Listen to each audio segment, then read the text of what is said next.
Demonic activities का मतलब होता है कुछ शैतान कर रहा है और उसे हम डिमोनिक एक्टिविटीज कहते हैं। हम ये समझ पाते हैं कि हमें बुरे बुरे ड्रीम्स आ रहे हैं, हमें ये भी समझ में आ रहा है कि जब हम सो रहे हैं तो सम काइंड ऑफ कुछ हमले जैसे हो रहे हैं। इन चीजों को पहचानना बहुत इजी है कि ये शैतानी है। पर क्या आप जानते हैं कुछ कुछ डेमोनिक वर्क ऐसे भी हैं जो बहुत सारे लोग नहीं जानते हैं कि ये शैतानी है। उन्हें लगता है नहीं ये नॉर्मल है, बट ये नॉर्मल नहीं है। और वो है आपको हमेशा ऑब्जर्वेशन रखना। कभी कभी हम जितने भी लोग यहाँ पर हैं, हम कभी कभी किसी की जिंदगी को इतना ध्यान से देखते हैं, हम उसे इतना ऑब्जर्व करते हैं कि हम भूल जाते हैं कि एक्चुअली ये हमारा लक्ष्य नहीं है। This is not our work, ये हमारा काम नहीं है। कई बार आपने देखा है हमें शैतान बिजी कर देता है कहां पर, किसी आदमी की जिंदगी के बारे में सोचने के ऊपर। कभी कभी हम क्या करते हैं, हम बैठे बैठे कुछ भी सोचते रहेंगे। इसे कहते हैं ऑब्जर्व करना।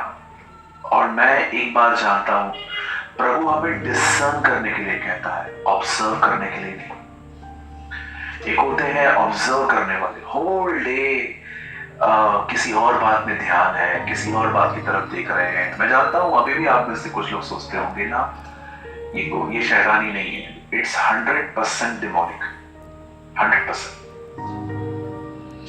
मैं जहां काम करता था वहां पर एक अंकल होते थे, वो रिलीजियस थे।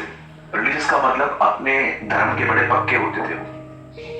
और मैं भी उन दिनों में नया नया प्रभु में आया हुआ था। और जब मैं अपनी बाइबल को अपने लंच टाइम में बैठ के पढ़ता था वहां पर, तो वो मुझसे आके पूछते थे, ये रिलीजियस थे, तो मुझे पूछते थे तू क्या पढ़ रहा है। तो मैं उनको बताता था अंकल मैं बाइबल पढ़ रहा हूँ। तो मुझे डांटते थे, मुझे कहते थे ये मत पढ़िए, हमारी किताब नहीं है। तो मैंने कहा नहीं सर, ऐसा कुछ भी नहीं है, आपको थोड़ा सा क्रिश्चियनिटी का रॉन्ग पिक्चर दिखाया गया है, इट्स 100% आवर बुक। तो थोड़ा सा उनके साथ मेरा नहीं जमता था। और एक टाइम ऐसा आया, सुबह से लेकर रात तक सिर्फ मैं उनको ही देखता रहता था कि वो मुझे देख तो नहीं रहे हैं, वो मुझ पे नजर तो नहीं रख रहे हैं, वो मुझे ये तो नहीं कर रहे। मैं कॉन्स्टेंटली उनको ऑब्जर्व करता था। और एक दिन मुझे परमेश्वर ने कहा वो क्या बोलता है, वो क्या सोचता है, वो क्या देखता है, उससे तुझे क्या करना, तू अपना काम कर। कई बार हमें पता नहीं चलता कि हमारी जिंदगी किसी को ऑब्जर्व करने में जा रही है। ऑब्जर्व कर, बहुत सारे घरों में ज्वाइंट फैमिलीज हैं, एक ही घर के अंदर 10-10, 12-12 लोग रह रहे हैं। और कई बार हम क्या करते हैं कि एक ही घर के अंदर हम बहुत सारे अलग अलग चीजों को निहारते हैं। और मैं ये बातें क्यों कह रहा हूं, क्योंकि हो सकता है कि आप अपना ध्यान कहीं और होने के कारण वो खो दें जो एक्चुअली खुदा आपको देना चाहता है। देखो मैं ऑनेस्टली कहना चाहता हूं, मैं अपनी स्पिरिचुअल लाइफ में कोई भी कॉम्प्रोमाइज नहीं करता हूं। एक यही विश है मेरी कि मैं खुदा के करीब रहूं। अगर मैं उसके बीच में भी बार्गेनिंग लेकर आऊं कि चलता है तो आप जानते हैं जब दाऊद यरूशलेम में वाचा का संदूक लेके आ रहा था, तब उसकी पत्नी बालकनी से खड़े होके उसे देख रही थी कि वो किस तरह नाच रहा है। और आप जानते होंगे दाऊद का जो डांस था बहुत ही एक्स्ट्राऑर्डिनरी डांस था। कपड़े वपड़े फट गए थे, ज्वाइंट्स खुल गए थे यहाँ के, और उसकी वाइफ ने उसको ऑब्जर्व कर रही थी कि वो क्या कर रहा है। और जब दाऊद ऊपर आया अपने घर को ब्लेस करने के लिए, तब उसकी वाइफ ने उसे ये नहीं कहा कि तू इतना अच्छा नाच रहा था तो खुदा से इतना प्यार क्यों करता है। उसने ऐसी कोई बात नहीं की। उसने एक और स्टेटमेंट कही, उसने कहा इजराइल का राजा इस तरह निकम्मों की तरह क्यों नाच रहा था। आप देख रहे हो एक व्यक्ति क्यों ऑब्जर्व कर रहा है। मैं आप में से हर एक को कहना चाहता हूं, बहुत सारे माइंड में आने वाले फालतू विचारों से बचना है ना, तो खुद को समझाओ, this is none of your business. बहुत जगहों पे यू टर्न ले लो।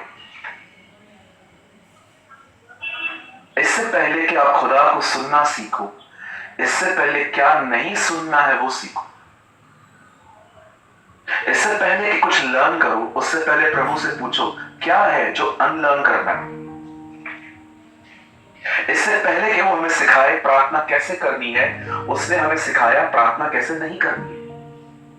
पाखंडियों की तरह खड़े होके प्रार्थना मत करो, क्योंकि उन्हें लगता है कि जोर जोर से बोलने से उनकी प्रार्थना सुनी जाएगी। इससे पहले कि जीसस हमें सिखाए दुआ कैसे करनी है, उसने हमें सिखाया दुआ कैसे नहीं करनी है।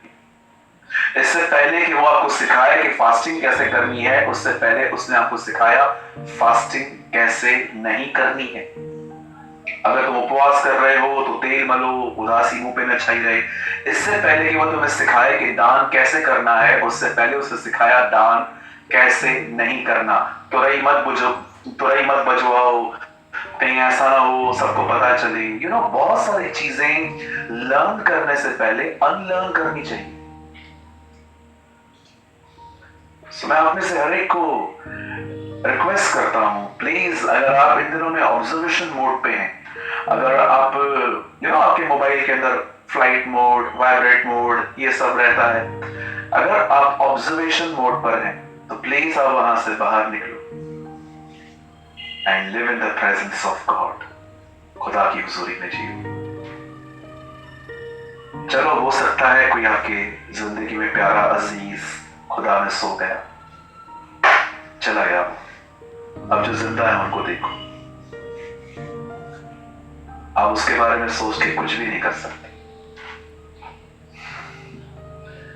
जब मेरे ब्रदर इन लॉ चले गए दुनिया से, तो मेरी बड़ी बहन एक बहुत ही गहरे डिप्रेशन में जाने से बची।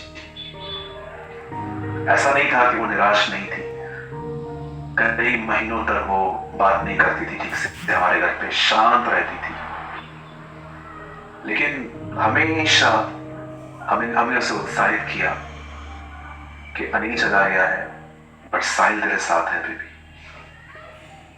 अब तेरे को उसकी टेक केयर करनी है। और मेरी बहन ने ये सब फॉलो किया।